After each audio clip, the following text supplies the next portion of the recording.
It's hot up there. So AC problem. So trying to work on it. Here's one of the things that's interesting is sometimes the work you need to do requires another project before you could do it. It's raining. We didn't have any decking in the attic. That feels nice. And so pretty unsafe to walk across the rafters and get way back into where the AC was. And so had to cut a bunch of wood, put the decking in, give us a safe workspace. Not only for us, but if any other people come to do the repair, we don't want them falling through the roof. And I just thought that was a really good lesson.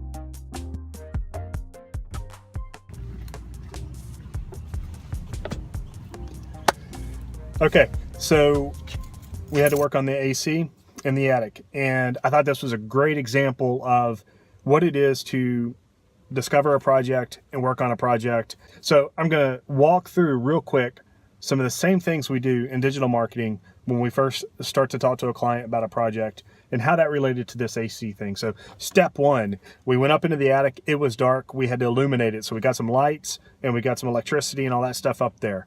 What is that like? Well, that's like you're probing and questioning part of the conversation because you're trying to understand more about what's going on. And so once we got some light up there, we started doing an assessment of what's going on in this attic. How do we actually get out to the AC? How do we do it in a way that is effective and safe, because we don't want to be falling through the ceiling and all that kind of stuff. That's not much different than in digital marketing. We talk about what have you done in the past? Who's your customer?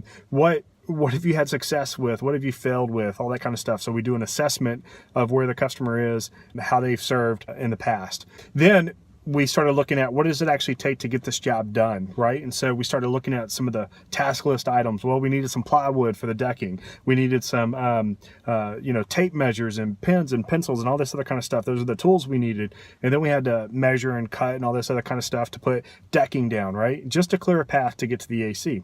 And so that might not be much different than when we actually go and do some research or some competitive analysis, or maybe we do some Google searches for what other people like our customers doing, right? And we get an idea of what all is out there. So this is sort of pre-work. We haven't even really got to the work yet, but it's all informing what it is that we're doing, because until we take these steps to get to the project, which in this case was the AC, we actually can't work on that project. You don't just kind of jump into that project. You have other things you have to do first. And so digital marketing is a lot like that. So we assess the need, then we go out and we explore, we see the competitors, we see what's going on.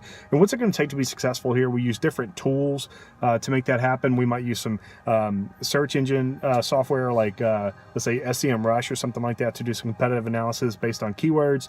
We might use research around Quora and other forums where people were talking and all that kind of stuff to discover what it is that people were saying. So anyway, and in our case, what we wound up doing was we watched a little bit of YouTube videos to see like, what's this AC look like? We did some symptoms diagnostics, Google searches. And ultimately what we're doing is we're just trying to understand what's happening in that unit, and then whether or not we need to hire somebody to come out. Possibly the drip line could be clogged up or whatever. And that could be just as simple as a little bleach in the line and poof, it's done. How do I know that? Well, because YouTube told us. But whenever I do marketing and consulting stuff, I know because I've done 20 years of projects. And so I might know based on what the symptoms are, client, like their website's not converting, or their landing pages don't work right, or their Facebook ads don't work right. Well, I have enough experience with those kinds of things where I'd say, well, like, is this a service company? Is this a retail company?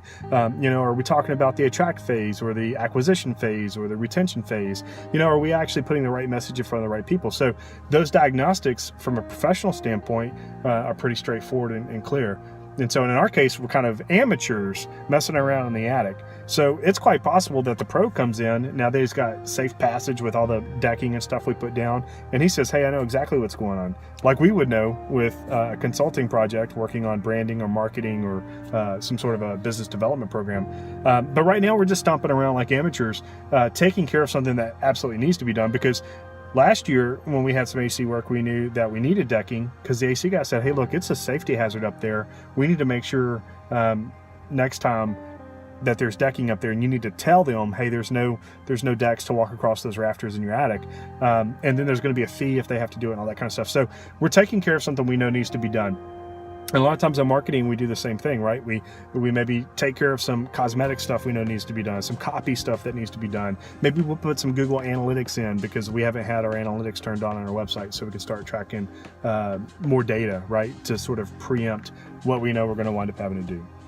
So anyway, this work on the AC was an interesting reflection to me of, pretty much everything in life is kind of goes through the same filter. We have to go, hey, what is this? What is my goal here? What am I trying to accomplish? Why am I trying to accomplish that?